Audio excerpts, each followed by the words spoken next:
Kan saya mengajarkan, kalian kalau doa kepada Allah, jangan pakai mudah-mudahan. Coba doanya diganti dengan bahasa yang lebih keren. Semoga, itu kan lebih keren. Nah cuma karena kita hidup dalam kekuatan buta, dan saat kita datang ke semesta ini, ajaran-ajaran yang kayak gitu sudah tersedia di sini, dan kita hanya memotret semua yang ada, lalu kita ini menjadi peniru semuanya. Saya cuma khawatir saja wajah kita semua sudah tidak asli lagi hari ini. Saya cuma khawatir saja wajah asli kita sudah tidak ada, terkubur oleh kepalsuan, kepura-puraan, dan kemunafikan. Itu yang akan kita bongkar. Bahkan 2030 nanti akan ada ratusan profesi yang akan hilang.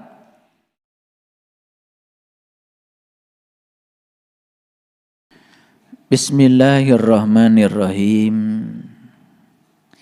Assalamualaikum warahmatullahi wabarakatuh. Alhamdulillahillazi binuri jamalihi adha'a qulubal arifin wa bihaibati jalalihi akhraqa fu'adal asyikin wa ammara sirral wasilin. Asyhadu an la ilaha illallah wahdahu la syarikalah rabbul alamin. Wa asyhadu anna Muhammadan abduhu wa rasuluhu asrafal anbiya'i wal mursalin. Sayyidina Muhammadin wa ala alihi wa sahbihi ajmain. Subhanaka la ilma lana illa ma 'allamtana innaka antal alimul hakim. Subhanakallahumma rabbana wa bihamdika asyhadu an la ilaha illa anta astaghfiruka wa atubu ilaik. Astaghfirullahaladzim. Astaghfirullahaladzim. Astaghfirullahaladzim.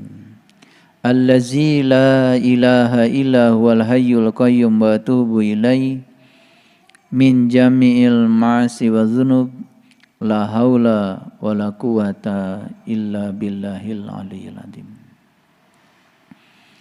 Rahayu sagung dumadi, semoga seluruh makhluk hidup, baik yang kelihatan maupun yang tidak kelihatan, di setiap ruang dan waktu, di semua tingkatan, senantiasa hidup berbahagia.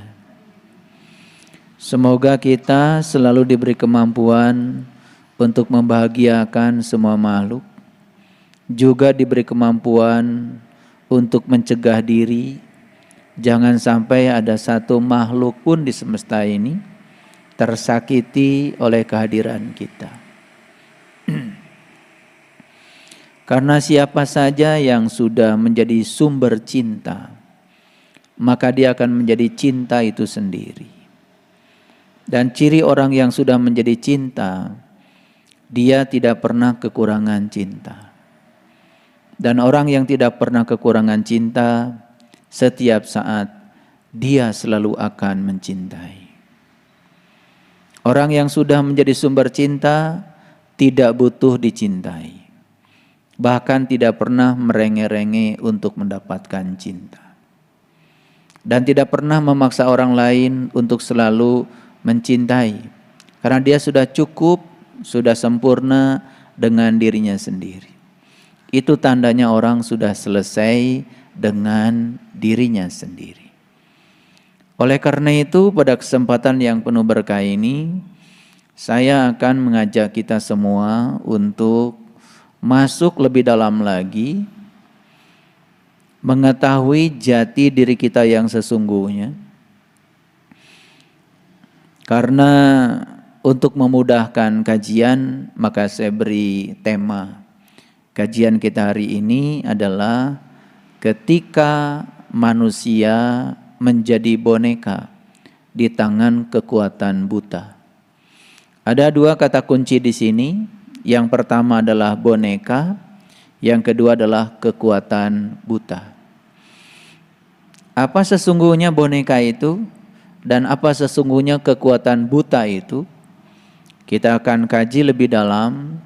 Semoga kita semua setelah ini menyadari dan kemudian kita bisa merefleksi apakah kita hari ini betul-betul sudah menjadi manusia atau manusia yang masih sebagai boneka. Apakah kita sudah bisa melepaskan diri dari kekuatan buta? Kenapa saya menyebut kekuatan buta? Karena kekuatan ini sangat luar biasa, mencengkram, memenjarakan diri kita sampai di semesta ini tidak ada ruang bagi kita untuk menjadi diri sendiri. Dan lucunya kita tidak sadar kalau selama ini kita menjadi boneka. Oleh karena itu topik ini menjadi sangat menarik, dan saya juga tidak tahu, pokoknya kalau saya memikirkan judul, tiba-tiba saja judul itu datang. Dan saya yakin judul ini akan meresonansi kita semua. Dan judul ini adalah hal yang dibutuhkan oleh kita saat ini, di sini, sekarang. Saya pastikan siapapun yang datang ke tempat ini dengan segala permasalahan hidupnya, dengan seluruh pertanyaannya, insya Allah judul ini akan bisa menjawab, walaupun tidak dipersiapkan. Itulah perbedaan kalau kita mengaji ilmu hakikat dengan ngaji ilmu syariat.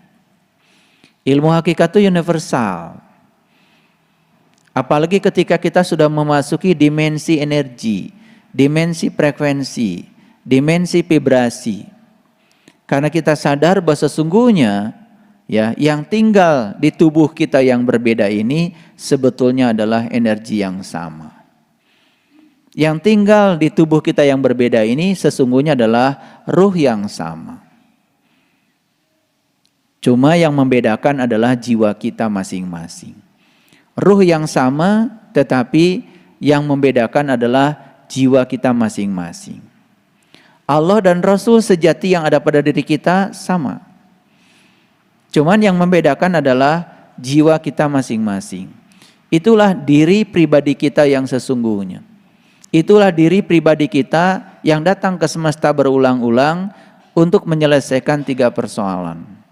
Kenapa kita datang di sini? Pasti ada utang karma kita yang harus diselesaikan di kehidupan masa lalu. Kenapa kita datang lagi ke sini? Pasti ada jalan bengkok yang harus diluruskan di kehidupan yang sekarang. Kenapa kita datang lagi ke sini? Pasti ada pekerjaan yang belum selesai di kehidupan yang dulu yang harus kita rampungkan di kehidupan yang sekarang. Oleh karena itu, sadari akan 3 tugas itu selalu, maka kita akan selalu memiliki kesadaran untuk tetap bisa menerima apapun yang datang dalam kehidupan kita ya, dengan cara yang sangat terbuka. Dan itulah ciri orang yang beriman, karena iman itu artinya terbuka. Orang yang beriman itu adalah yang sudah terbuka. Terbuka berarti dia sudah tidak terjebak oleh dualitas kehidupan. Dua-duanya dia bisa lampaui.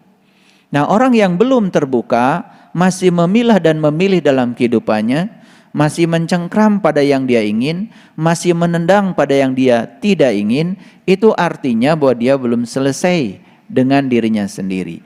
Itu artinya dia masih dalam keadaan tertutup. Tertutup bahasa Inggrisnya adalah kafir. Bahasa Arabnya adalah kafir. Jadi orang kafir itu bukan orang yang berbeda keyakinan dengan kita. Jangan-jangan yang masih tertutup itu adalah diri kita. Bahkan kita merasa bangga, ya, merasa bangga dan sombong dengan keyakinan yang kita anut, sementara kita tidak bisa menunjukkan kebenaran dari keyakinan kita sendiri dalam wujud akhlak yang mulia. Sesungguhnya kita pun masih perlu dipertanyakan keyakinan.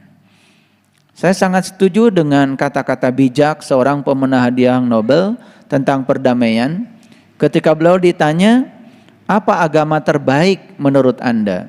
Dan beliau mengatakan agama terbaik adalah agama yang bisa mengantarkan pemeluknya menjadi lebih baik. Lantas kemudian agama Anda apa? Dia mengatakan agama saya adalah cinta. Jadi beliau ya sudah tidak menyebut nama-nama agama yang ada di semesta ini, tapi beliau sudah keluar dari semua itu dan mengatakan bahwa agama saya adalah cinta. Mungkin bagi orang awam, wah itu agama baru lagi tuh, agama apa? Ada agama cinta. Beliau sedang menunjukkan kepada dunia bahwa sesungguhnya inti sari semua agama adalah cinta. Inti sari semua agama adalah cinta kasih. Jadi sangat lucu ya kalau orang beragama kemudian masih suka merendahkan orang lain. Orang beragama masih suka merendahkan keyakinan orang lain. Orang beragama masih merasa seakan-akan dialah yang mengkooptasi Tuhan. Lalu seakan-akan orang lain tidak berhak atas Tuhan yang sama. Itu kan kelucuan yang perlu kita renungkan. Oleh karena itu, mari kita masuk pada kajian kita yang sangat luar biasa ini. Saya akan cerita tentang satu pertanyaan.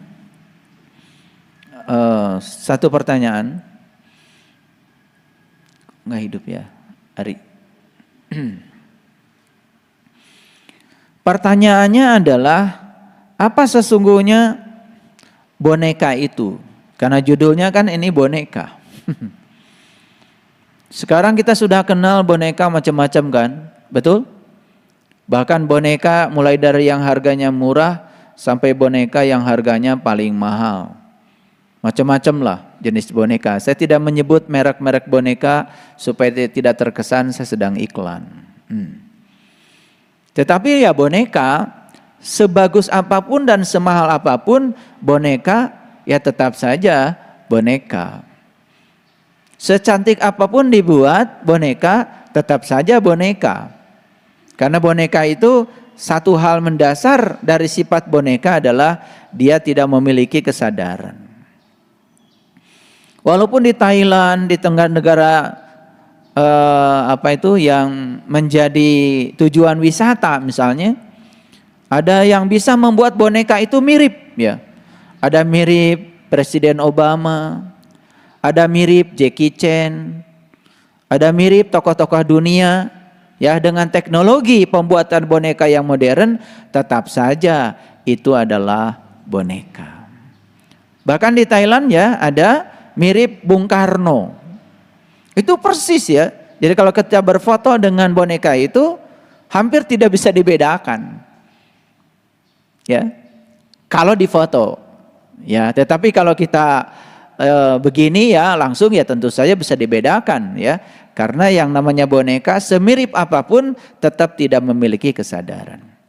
Jadi sebetulnya kenapa saya mengusung kata boneka? Ini sedang mensimbolkan manusia-manusia yang hidup tetapi tidak sadar.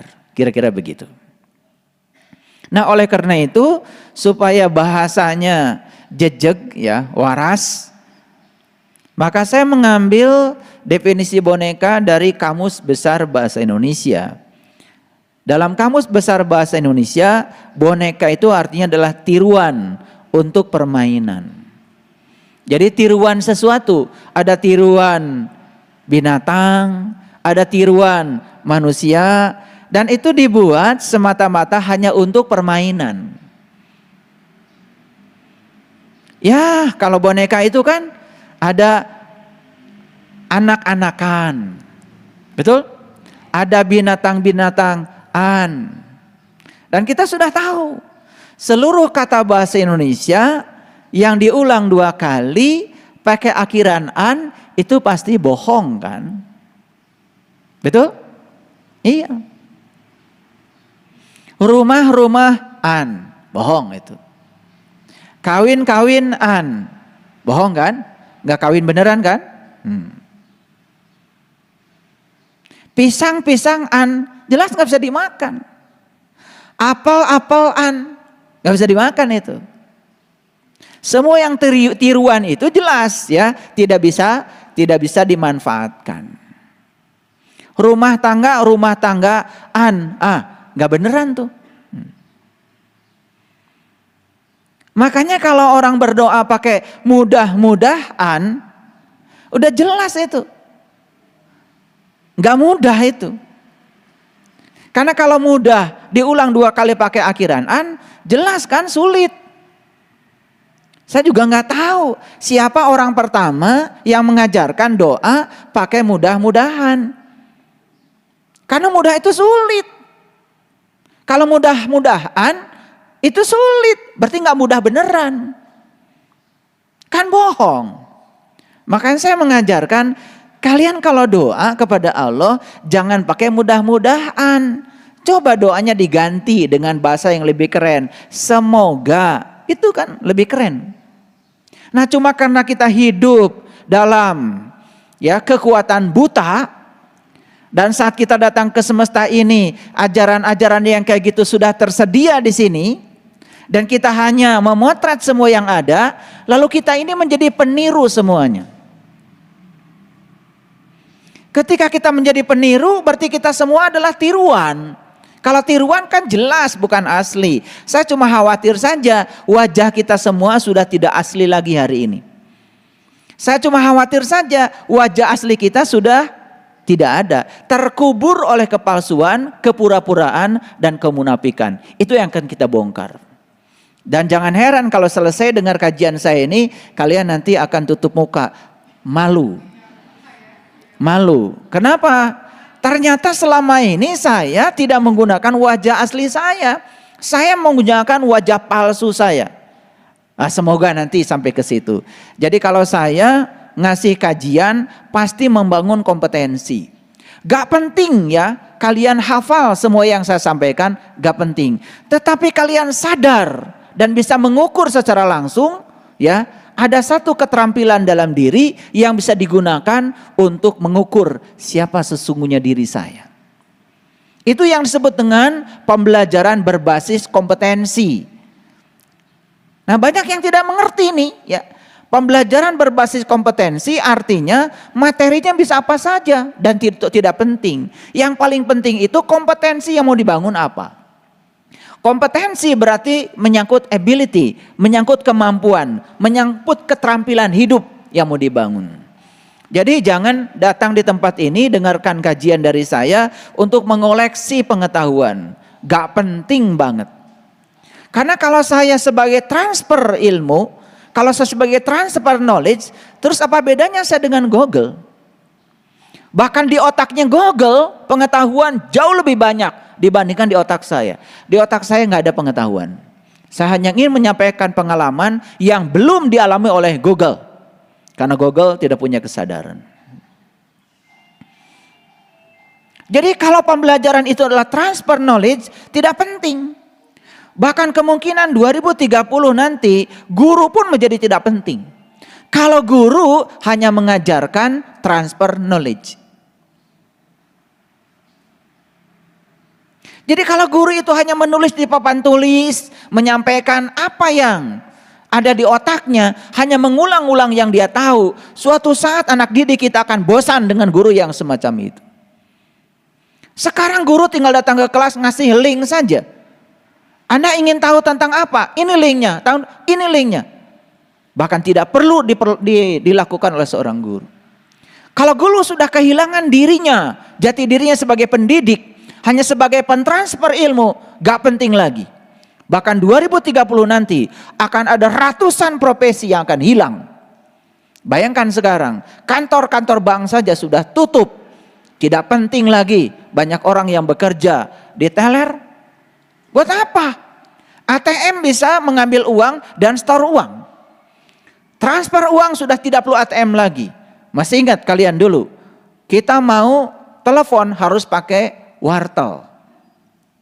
Dan dulu banyak sekali kan di pinggir jalan ya, kotak-kotak itu ya, di mana di sana ya kita siapkan uang recehan, kemudian dimasukkan ke ke telepon itu, dan kemudian dia membuka kontak telepon dan kemudian kita bisa telepon. Dan dulu sangat terbatas kita bicara. Kalau masukkan uangnya 1.000 ya sudah, dalam beberapa menit sudah minta lagi 1.000. Masih ingat itu? Itu kejamanan oleh kita ya, kejamanan. Anak kita udah gak punya cerita itu lagi. Dan sekarang mau menelepon berapa lama? Dulu kita telepon harus menggunakan pulsa. Sekarang telepon pakai kuota, internet. Apalagi sekarang di mana ada wifi, di situ ada jaringan, bahkan tidak perlu lagi kita membeli pulsa. Dunia terus bergeser. Bahkan biaya untuk berkomunikasi sekarang murah. Kita mendengarkan kajian di YouTube murah. Jadi kalau sekarang kita tidak pintar, tidak melek, tidak terbuka, ada yang salah dengan diri kita. Hati-hati, kita bukan harus menjadi kolektor ilmu, tetapi kita harus menjadi pengamal ilmu. Makanya saya ingatkan berulang kali, mengingat itu adalah tingkatan kognisi yang paling rendah.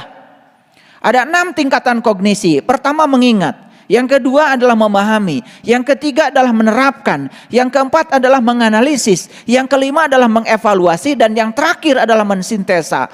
Pengetahuan hanya sebatas diingat. Itu gak ada artinya. Sehingga lucu saja saya lihat. Banyak orang tua yang merasa bangga ketika anaknya itu sudah bisa mengingat. Mengingat Quran surat ini. Mengingat Quran berapa juz. Itu semua mengingat, yang kemudian disebut menghafal. Sekarang Quran pun sudah dihafal oleh HP kita, dihafal oleh komputer kita.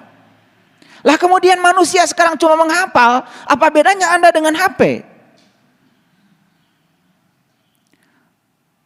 Bahkan lucu, ada orang tua yang mensyaratkan ya untuk seorang mantu yang ingin menikahi anaknya harus hafiz Quran. Hafiz itu kan hafal. Bagus itu, ya tentu saja bagus.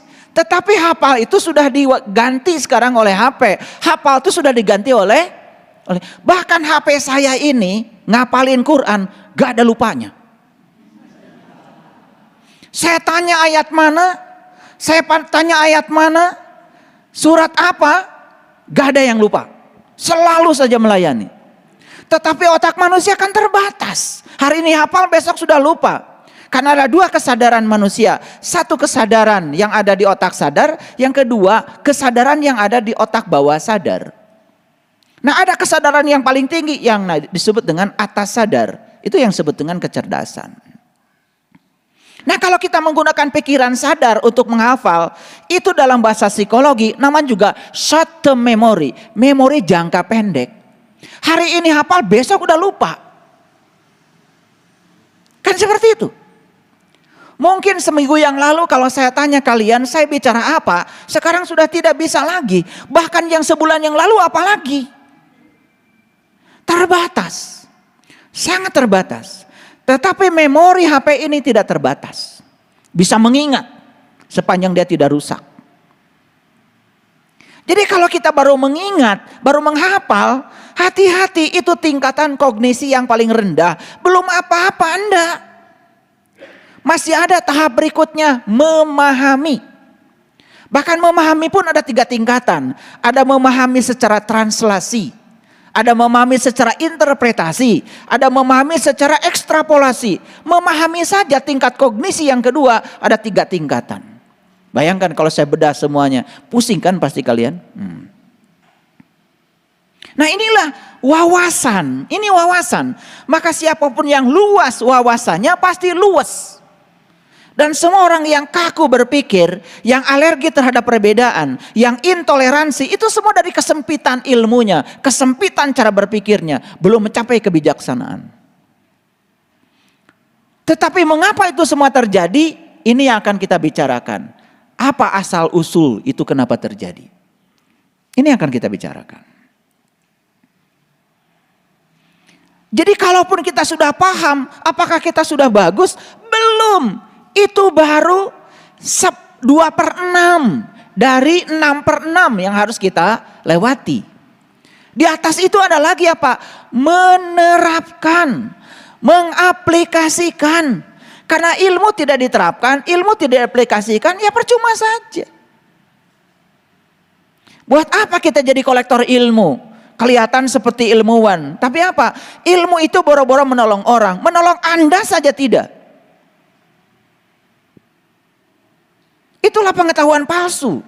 Itulah pengetahuan pinjaman. Yang harus kita miliki dalam hidup adalah pengetahuan asli.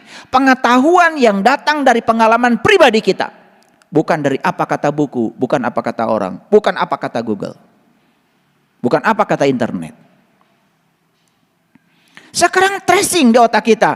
Berapa banyak pengetahuan sejati dan berapa banyak pengetahuan pinjaman. Jangan-jangan semua pengetahuanmu pinjaman semua. Gak ada yang aslinya. Itu tidak akan bisa menolong. Di atas itu masih ada keterampilan harus dimiliki, namanya menganalisis. Setelah kita menerapkan analisis, di tracing, apa yang salah? Di mana kesalahan saya menerapkan keilmuan saya? Kenapa ilmu saya tidak menolong saya?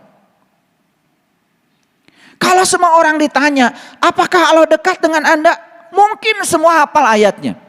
Bahkan bisa menyebutkan dalam kalimat Qur'annya. Wa idza sa'alaka ibadi anni fa inni qarib. Jika ada orang yang bertanya tentang aku, katakanlah aku dekat.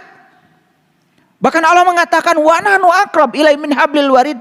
Aku lebih dekat kepada Anda daripada urat nadi leher Anda. Itu sudah jadi pengetahuan. Apakah itu sudah menjadi pengalaman? Apakah setiap orang bisa membuktikan kedekatannya dengan Allah?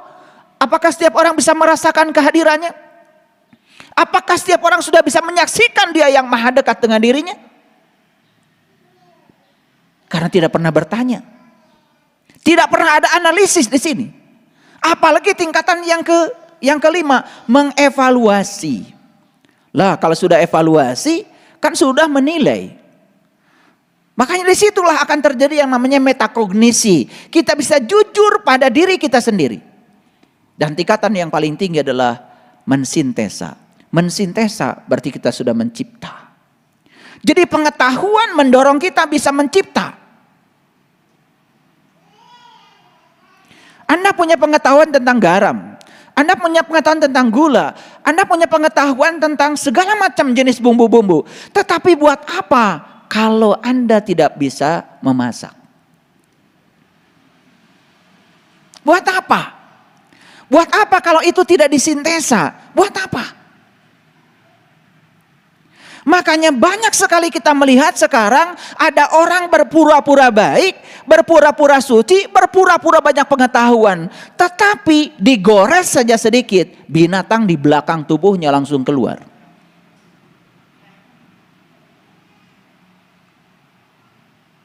Hanya menerima perbedaan di rumah saja dengan pasangan hidupnya sudah tidak bisa. Bagaimana di masyarakat? Latihan yang paling kecil di rumah saja sudah gagal. Setiap ada perbedaan dia lari. Karena dia pikir yang terbaik bagi dia adalah yang ada di pikirannya. Bukan yang ada di kenyataan hidupnya. Padahal tidak ada satu orang pun dihadirkan dalam kehidupan kita tanpa dihadirkan oleh kita sendiri. Kehadirannya untuk memenuhi kebutuhan kita. Orang yang tidak sabar butuh kehadiran orang-orang yang tidak sabar. Karena ketika dia dihadirkan yang tidak sabar, kesabarannya akan naik kalau dia bisa menggunakannya. Orang yang tidak baik perlu kehadiran orang-orang yang tidak baik. Karena orang yang tidak baik bisa mengantarkan dia menjadi lebih baik. Kenapa? Ketika dia bisa menggunakan orang yang tidak baik sebagai teladan untuk tidak dicontoh. Kan semua bagus-bagus saja kok dalam hidup. Yang bermasalah kita ini adalah pikiran kita sendiri. Nah kalau saya jelaskan seperti ini, mungkin akan sangat, wah begitu ya. Bayangkan saja, yang menghafalkan Quran baru 1/6 dari Quran. Belum sampai pada tingkatan mensintesa. Apalagi yang gak hafal. Apalagi yang hanya membaca, hafal juga enggak. Nah sekarang yang bangga baru bisa membaca. Karena Anda sudah lulus Iqra 1, lulus Iqra 2, lulus Iqra 6. Sudah betul idghamnya, sudah betul ikhfanya, sudah benar cara membacanya, sudah tidak tertukar lagi alif dengan ain, sudah tidak tertukar lagi sin dengan shin. Jangan merasa kalau Anda sudah ahli surga, belum apa-apa. Karena mengingat, menghafal saja itu baru 1/6-nya. Nah sekarang membaca tidak ada dalam tingkatan kognisi. Jadi belum apa-apa. Ini perlu saya jelaskan supaya mengerti sedikit lah. Supaya tidak kampungan terus menerus. Makanya sepanjang kita tinggal di dalam kegelapan, sepanjang itu pula kita tinggal di kampung. Sepanjang tinggal di kampung, kampungan. Dan ciri orang yang kampungan itu merasa dirinya paling hebat, padahal belum apa-apa. Karena dia mengukur kehebatan dari ukurannya sendiri. Tidak pernah menghadirkan evaluator untuk mengukur dirinya. Dan sekarang saya kemukakan beberapa indikator untuk mengevaluasi diri. Baik, jadi ya, yang namanya boneka itu adalah tiruan untuk permainan. Yang namanya boneka itu hanya menjadi mainan orang. Jadi kalau kita ini sekarang masih hanya menjadi mainan orang, orang ngomong bagus kita senang, orang ngomong buruk kita tidak senang, orang memuji kita, kita terbang, orang menghina kita, kita tumbang. Anda adalah boneka sampai saat ini. Karena Anda masih menjadi mainan orang. Sepanjang kita membiarkan diri kita menjadi mainan orang, sepanjang itu Anda boneka. Dan semua yang bisa dipermainkan berarti lemah. Makanya saya berulang kali mengatakan pada istri saya, kalau kita masih ditipu dalam hidup kita, jangan marah. Itu hanya indikator bahwa kita masih bodoh.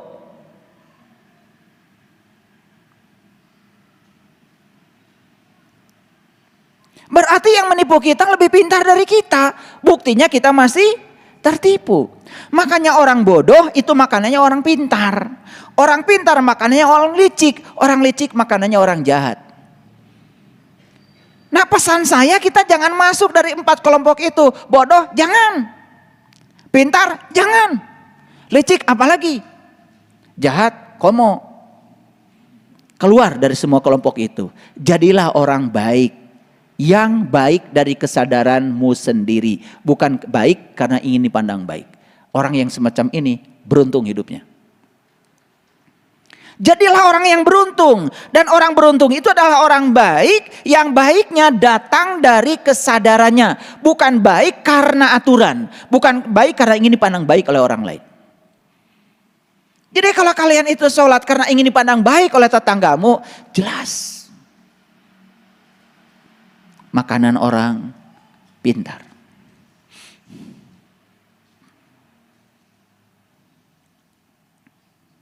Sepanjang kita bodoh akan menjadi makanan orang pintar. Bagaimana kalau kita pintar akan jadi makanan orang licik? Bagaimana kalau kita licik akan jadi makanan orang jahat? Oleh karena itu kita tidak usah makan-memakan. Jadilah orang baik yang datang dari kesadaran pribadi kita. Kalau kita menjadi baik karena kesadaran pribadi, jelas kita tidak akan bisa dipermainkan orang. Berarti saat itu kita akan menarik diri dari gelar boneka kita.